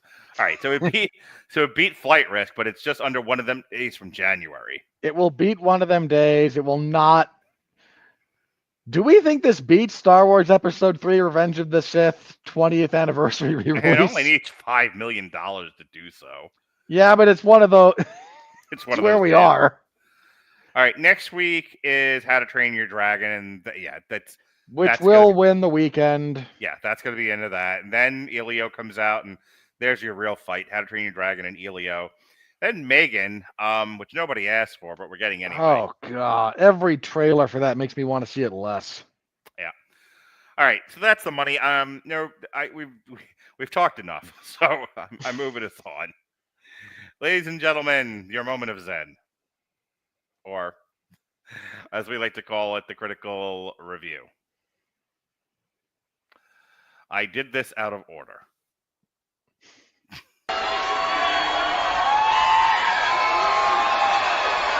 Are you ready? No! I said, are you ready? No, God! No, God, please, no! No! No! No! You know, it's hard to go through life not feeling in step with the rest of the world. I am in my zen place. The- And believe me, Mark, I know. All critics has it at 75% on the tomato meter. Top critics, it drops to 63. As it should. Verified audience, because, people ain't got no taste or culture. It's at 93%. All audiences, it drops a mere 2% to 91. So, fuck us. We don't know what we're talking about. We do. We really do. We have the audience we deserve. The AI, We have the audience we have because we have too much integrity to grift. Let's be real clear about that. And we don't have the talent to grow it otherwise. Yeah.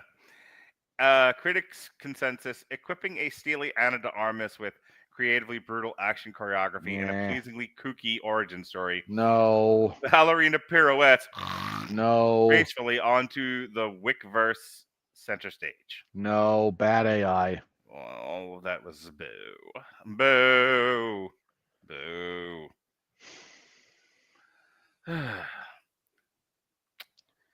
Nick Johnston of Vanyaland. Ah, yes. Thankfully, that studio-imposed prologue gives way to the actual film, in which de Armas' character, a full-fledged badass, gets sucked into one of the funniest scenarios the Wick franchise has come up with, and has to fight her way out of it. Ugh. She doesn't get sucked into it. She jumps into it. Like you mischaracterized the story. Yeah, she provokes it. The world was operating just fine until Ana de Armas inflicted herself on it. Oh, just like a millennial woman to throw a monkey wrench into a perfectly good machine. Oh, she's more Gen Z, isn't she? She's like 30s. Welcome to the He-Man Woman Haters Club. Every now and then we got to hang that shingle up. Yeah. James Berardelli of Real Views. At its heart, Ballerina is a standard order revenge thriller, an action film with a lugubrious first half that perks up considerably past the 1 hour mark. Here's the problem. It's a 2 hour and change movie that has an 80-minute story. If that. I'm being generous. Yeah. Did any of our friends review this? I think they all knew to stay away. Let's see here. Rob Thomas of Not That Rob Thomas of Substack. Ugh. If the John Wick films are equivalent to the elegant, sinister Continental Hotel, Ballerina is more like a budget-friendly Continental motel located off the freeway. Okay. A little bit of a stretched metaphor there, but I'll allow it. Good God. Carla, where are you? Oh, Kurt Loder. Former human. Creator Syndicate. Ana de Armas is a virtual dervish of destruction. Butt kicking is her business, and business is good. That's a sentence he wrote. There's our friend. Jeff. He occasionally doesn't get it right. Wait. Okay, no. That should not be a tomato. I know what a 6.5 on our scale means.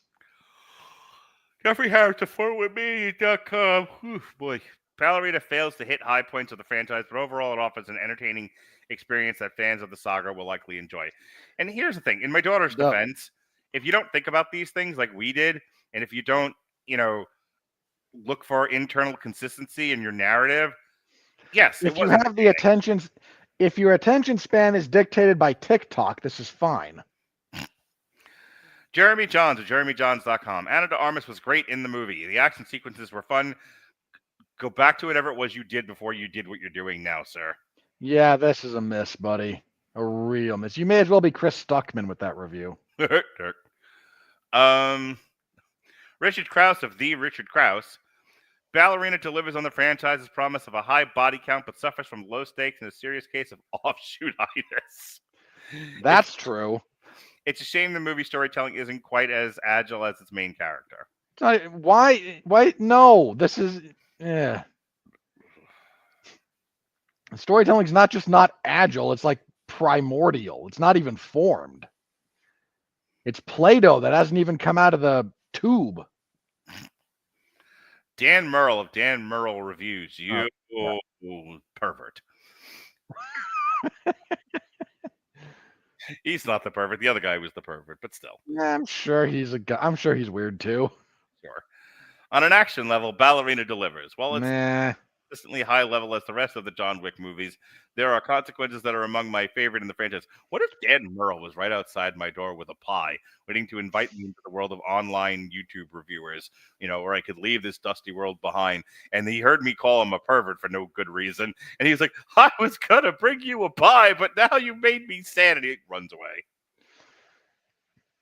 I would wonder when they let him back into the state of Florida. Pretty sure he got exiled from there. It's not that guy. It's a different guy, and I don't know if he's still here. Look, if there's any of the action scenes in this movie that are your favorites from the entire franchise, I question your taste.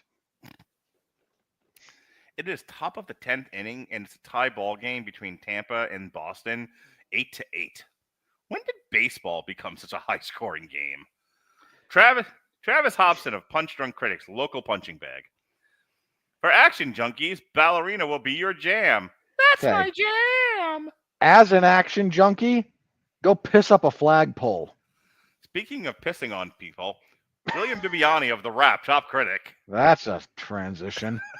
What if William Bibiani was right outside my door right now with a pie, and then he heard me say that he likes to pee on people? He was like, I was going to invite you into the world of online reviewing, but you called me somebody who likes to give golden showers, and now you've hurt my feelings, and he runs away. No. Which part? Once again, Ballerina.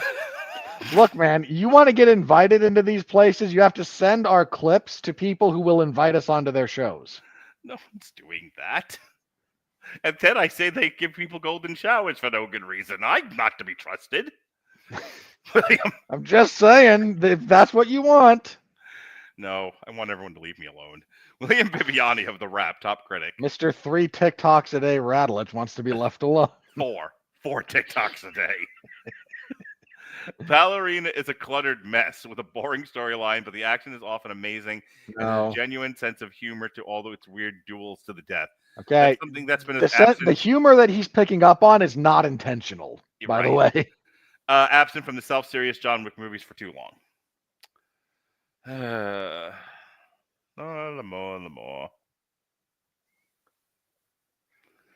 Anybody good left at all? I mean, you've reached the bottom.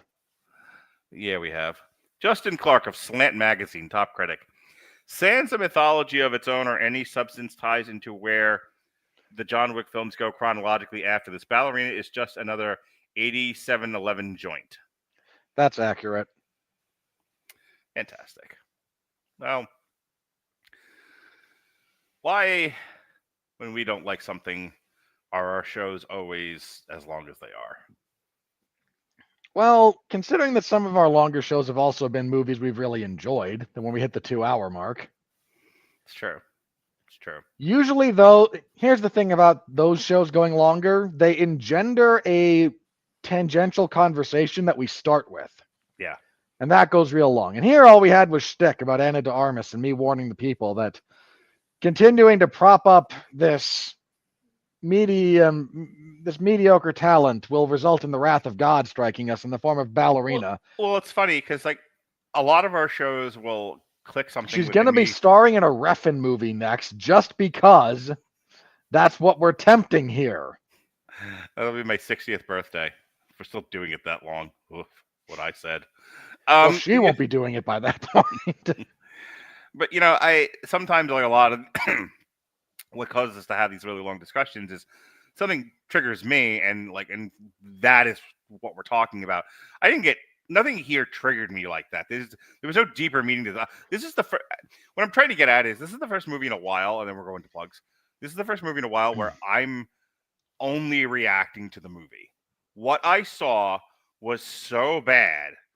And it's so funny because I'm listening to myself say that, and I'm waiting for the Ronnies and Lilies of the world to be like, but why won't you let us enjoy things? I'm gonna put this on TikTok, and someone's gonna tell us both to touch grass. It's like, I don't know how many more times I have to say this, but my deconstructing something shouldn't cause you to be upset that you liked something. Here's the other thing. It's the Style of Destiny conversation all over again. Every fucking show. The assumption that we're maladjusted people because we didn't arrive to... How can you have arrived at a place in your head and an outlook on the world, more broadly, where you believe that it is being socially maladjusted to look at a thing critically and go, here's the problems. Somehow this is an assault on your personhood, and you now think that we're terminally online trolls. I'm sure people had a good time watching this. There's probably a few. Didn't think about it at all. Didn't care about the story. The story wasn't important to them. They went to go see a dainty girl kick lots of male ass. They saw a dainty girl kick lots of male ass. They wanted to see John Wick. They got to see John Wick. Okay? I mean, professional wrestling survived. Want me to jingle the keys for you, too? Professional wrestling survived on terrible stories, but people showed up because they wanted to see Rey Mysterio and Brock Lesnar, and they saw Rey Mysterio and Brock Lesnar. We can both exist in this world. I swears we can. I swears it. And with that said, it's not fully complicated, and the defensiveness that crops up around this is bizarre to me. How insecure are you in your own reaction to things that any challenge to your perception or your experience becomes this, again, deep assault on your personhood? I work in the mental health field. That's pervasive. It's not good. No, it's the end of days is what it is. All right. With that, we're atomized and about to be literally atomized. Yes, and with that warning that the end of days is coming, let us go to our plugs. Hang on. We actually got to the Schwarzenegger movie I referenced earlier with Gabriel Byrne. First full circle, the podcast. There was no Sunday show because I was at Metallica. However, last week, Last of Us show got postponed until tomorrow. So tomorrow, Alexis and a bunch of nerds will talk Last of Us Season 2. Why it sucks. Me and Harry Broadhurst will mostly talk about our truth's comings and goings and then spend 5 minutes on Worlds Collide. So you're going to have to talk about how... You have to bring up how stupid the IWC is about this. Yeah, I intend to. Every one of them going, no, the dirt sheets got worked. No. He got his contract was not going to be renewed. The locker room got pissed. The fans got pissed. Everyone was vocal about it, and they changed their minds. This isn't complicated. Yeah, I don't understand why it's a story, but it is. So because the people, there's a weird cadre of wrestling fans who hate the wrestling news industry. Sometimes deservedly so, mind you, but still. They just hate the media. And they desperately want their pro wrestling companies to be more competently ran than they are. Who would possibly think about firing R-Truth? Who's now going to go by Ron Killings because one of his conditions for coming back was, I use my real name. Bitch. Awesome. Speaking of bitches, we will be starting our salute to the trans folks this Thursday. as we do a triple feature of The Adventures of Priscilla, Queen of the Desert, Tu Wong Fu, Thanks for Everything, Julie Newmar, and Hedwig and the Angry Inch. And I actually have a funny story about this. So my Okay. son comes to me and he says, Father, he called me Father. It's just him and I tonight because his sister does not like to be in the house by herself. So I brought her to her mother's and she will be back in my house tomorrow. So it was just him and I tonight, and we ate tuna steaks and vegetables and lentils and whatnot, and it was a fine time. And he says, Father, he called me Father, and he says, Father, spend time with me. All day you worked and you slaved over a computer, mumbling at the AI for some strange reason. I'll talk about that offline. And you have not paid any attention to me except to ask me to toil around this house and do labor for you. And he says, Father, watch a movie with me. And I said, well, I cannot do that tonight. I have a session for BetterHelp, and then I have a session with Robert, and then I must go to bed because it'll be late.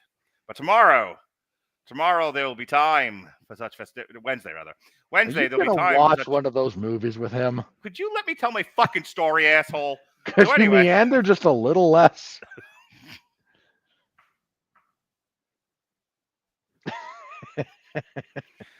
So I said, Wednesday, we will watch a movie. And he was like, oh, good. What do we watch? I'm like, well, I have to watch one of these 3 trans movies. Priscilla, Queen of the Desert. Did he instantly facepalm and go, I don't want to be here anymore? Tu Wong Fu or Hedwig and the Angry Inch. And he looked at me. And the light died in his eyes just a little bit. Let me. I looked at him, and the lights dimmed. And all at once, and for the first time ever, I saw his mother. And his mother said to me, as she said so many times before, does everything have to be about your fucking podcast? If you'd let me do my meandering jokes, I eventually get to a funny punchline. Sorry. Jerk. And all at once, I saw his mother. So we're going to watch The Critic instead. The show? Yes, because we're eventually reviewing it this month. Plug. So I got to get started on watching that, and I figure I don't want to. He does not want me to subject him to the trans movies, so instead we'll watch The Critic. He's gonna get enough of that when school starts up again, so it's good of him to do the Critic stuff now. Welcome to your middle school experience. Here's your trans literature. Here's The Joy of Sex, the unofficial biography of Albert Kinsey, and. You got a little bit salty at me, but have you noticed just how many people who do that kind of research are really themselves just beyond screwed up? Oh, yeah. Oh, there's a whole other conversation that I'm not having. All right. Jonas, if you listen to this, ask your father about these things, and he will sit you down and he will tell you about them. Last week, it was my birthday, so Jesse and I reviewed Stripperella. Yep. On Damn You Hollywood, myself and Robert talked Karate Kid Legends, and if you think tonight's rant was bad, we had nothing to talk about with that movie. It was kind of sad.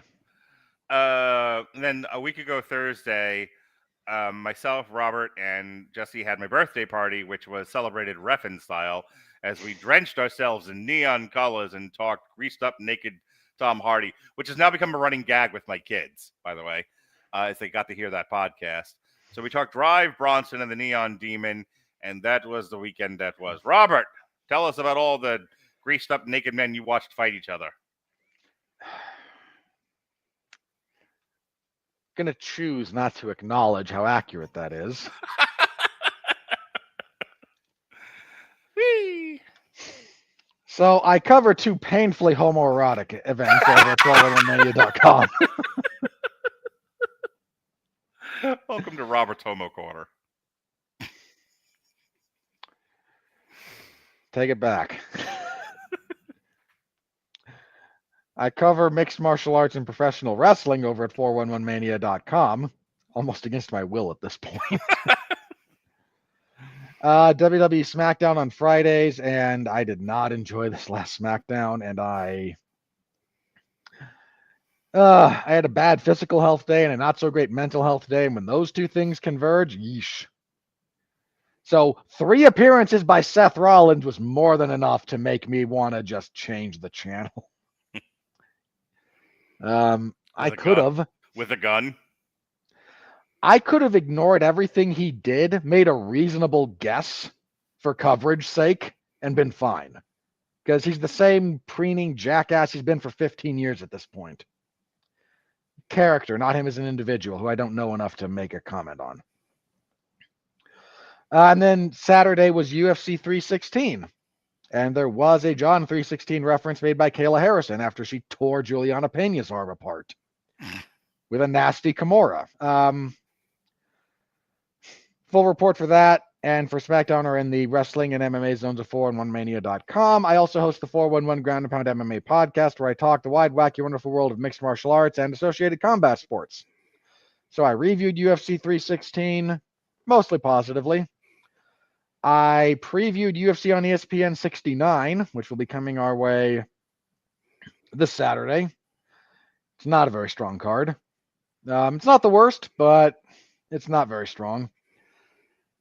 And I talked news like John Jones still not having any sort of a future mapped out, Vasily Lomachenko's retirement from professional boxing, and he should have beat Devin Haney, and, stuff like that. So tune in for that if you are interested in any of my ramblings on combat sports.